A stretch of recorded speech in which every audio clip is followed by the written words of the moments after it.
Roque, muling hinamon si PBBM sa hair follicle test o April 10, 2025. Pagkatapos na nung hearing. Ano po ba ang basihan para sa paghingi at i-demand sa Pangulo ang isang hair follicle test? Ito po ba'y may pagbibintang na siya ay di umanong gumagamit ng illegal na droga? Kung may pagbibintang sa Pangulo, yung nagbibintang ang dapat na magpatunay kung may ginagamit man o wala. Hindi po pwedeng gumawa ng kwento, walang basihan, isang guni-guni para masira ang Pangulo at walang basihan. Kung sino yung nagbibintang, siya ang magbigay ng pruweba. Na-bring up ulit yung issue ng pulbor. Actually, mga kotsero, patay naman talaga yung issue na yan noon pa. Kaya lang kung may issue ganyan, hindi ho dahil sa totoo yung kwento. It is simply because sinabi ni Digong. At syempre, yung mga ulupong niya, pardon my terminology, pero sasalsalin yung issue.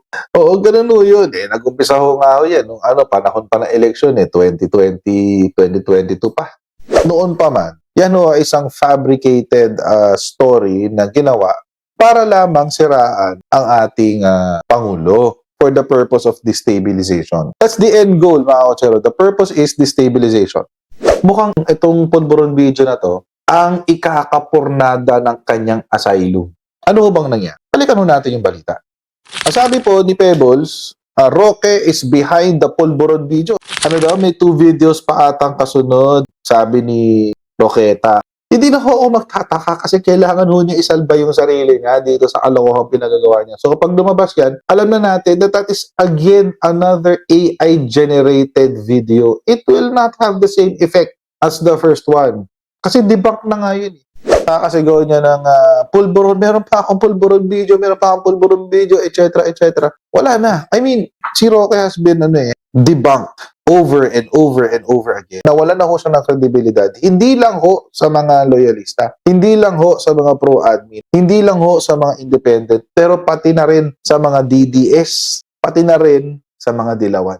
So at this point, mga kotsero, pinagpipilitan na lang niya yung kanyang sarili sa mundo ng mga DDS kasi wala na siyang choice.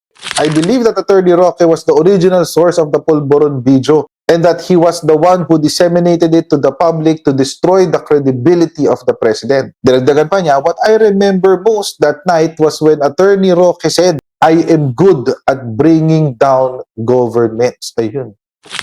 Mahusay daw siyang magpabagsak ng mga gobyerno. It is still subject to investigation. Diba? Hindi naman pwedeng tanggapin na lang natin salita niya, hook, line, and sinker. Pero, bilang isang tao na nandoon mismo sa meeting na yan, baka may katotohanan yung kanyang sinasabi. Hindi ko sinasabi nagsisinungaling si Pebbles, ang sinasabi ko lang, hanggat hindi dumadaan sa testing yung kanyang statement, dapat pa rin itong siguruhin na totoo. Pero, right now, si Pebbles is the best source pagdating sa mga chismis na galing sa loob ng mga DDS.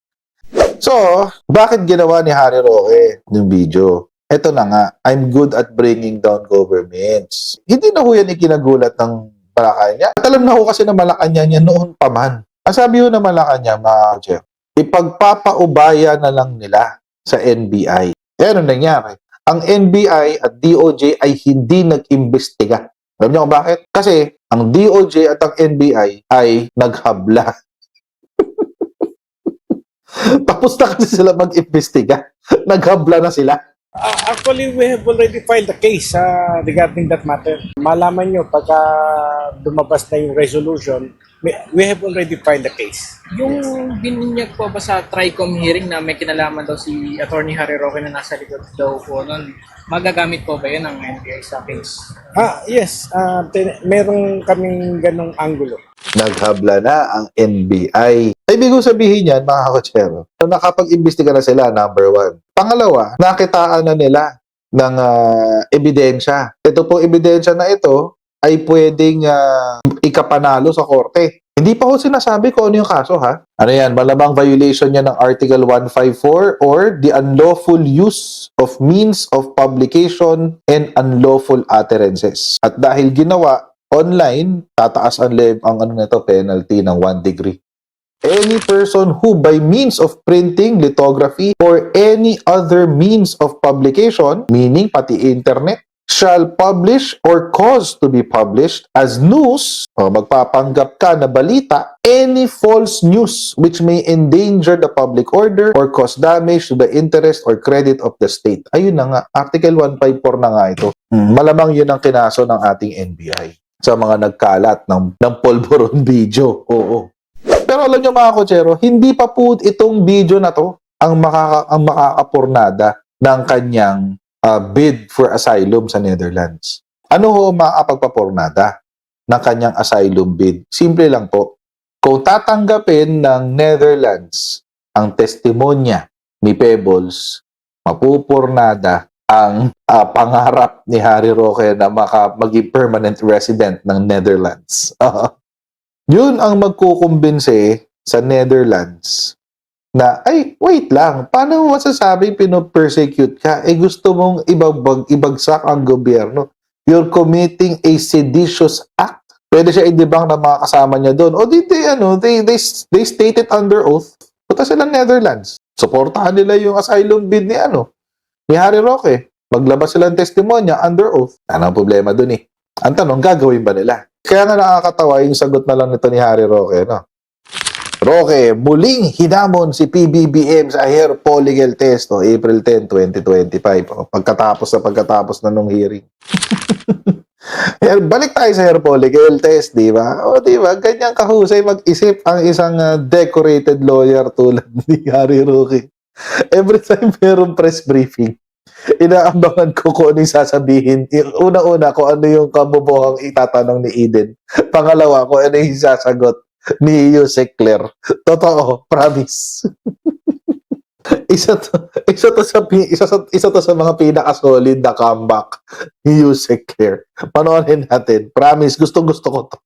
Wala po bang plano ang Malacanang, especially ang Pangulong Marcos, na magpa-hair follicle test na siyang Yan na. hinihingi po para matutukan na itong issue po ng di umano'y paggamit ng ipinagbabawal na gamot ng ating Pangulo? Kaya ang tanong ko po, sabi niya sa social media hinihingi. Sino po in particular ang masasabi niyo sa akin na humihingi ng ganitong klaseng pag-test? Ang ating pong mga kababayan Sino na po in particular? Na po pwede napanood po niyo po? sigurong Ikaw na po ba? Sige po. Ikaw po ang humihingi? Ikaw na po ba? Kaya po masabi lang ninyo na merong humihingi. Pero marami po sa social media So, po kayo ay nagbabasa po sa SOCMED, Madam So, Yusek. isa ka nga sa humihingi. Kasi po gusto Sige, niyo tanong ko nga, isa ka ba? Kasi we have to be specific on this. Sakit Isa ka naman ba ito sa nangyayari humihingi? ito. I'm sorry, but this is so sad. Kung ito nangyayari kay Eden na to, this is so sad. Nakakalungkot to, guys. Kung ako si Eden, what the hell? Ano ba itong tinanong ko na to? Ba't pa ako naipit dito? Ang mga kababayan po natin. So, isa ka sa humihingi. Actually, I'm a journalist. Hindi Kasi nga, naman po tanong ako ko humihingi. Pero parang gusto ninyo na meron lang kayong basihan. basihan. Sino nga po? Kasi sabi niyo po kanina, ay napanood yun niya ata sa social. Opo, Madam Sino po? Yusek, syempre kami po ay mga Pilipino rin. As a journalist, gusto po namin na hindi fake news. Yun pong aming ibabalita sa taong bayan. Okay, so ano po ba ang basihan para sa paghingi at i-demand sa Pangulo ang isang hair follicle test? Ito po ba'y may pagbibintang na siya ay di umanong gumagamit ng illegal na droga? Kung may pagbibintang, liliwanagin po natin. Kung may pagbibintang sa Pangulo, yung nagbibintang ang dapat na magpatunay kung may Ayun. ginagamit man o wala. Hindi po pwedeng gumawa ng kwento, walang basihan, isang guni-guni para masira ang Pangulo at walang basihan. Kahit saan po na kaso, kung sino yung nagbibintang, siya ang magbigay ng pruweba. Hindi nyo pwedeng sabihin na, ito, gumagamit ka, patunayan mong hindi. Hindi po yun ang tamang logic. Correct. Kayo Correct. po na nagbibintang, kayong humihingi at nagdidiman sa Pangulo, kayo muna ang magpatunay na mayroon siyang ginagawang mali. Kapag wala po kayong napatunayan, wala po kayong karapatan obligasyon. humingi sa Pangulo na Walang obligasyon, patungkol correct. sa hair follicle test.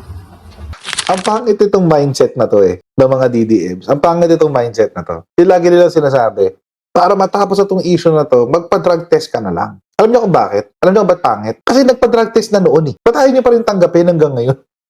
Di ba? Alam niyo mga kotsero, dyan kasi magaling yung mga DDMs eh. Actually, dyan magaling yung mga vloggers ng DDMs. Magaling sila magtanim ng intriga.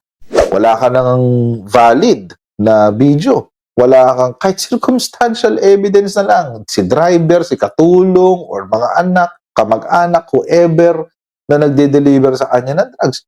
Wala eh. So, ano gagawin? Eh di wala. Wala kang magagawa. Hindi obligado ang Pangulo na isatisfy ang chismis nyo. Nung si Duterte nga ang presidente, siya na mismo ang nagsabi, nagmamariwana ako. Nag-demand ng drug test ang mga dilawan. Anong sinabi ng Harry Roque? Hindi pwedeng pilitin ang presidente kung ayaw niya.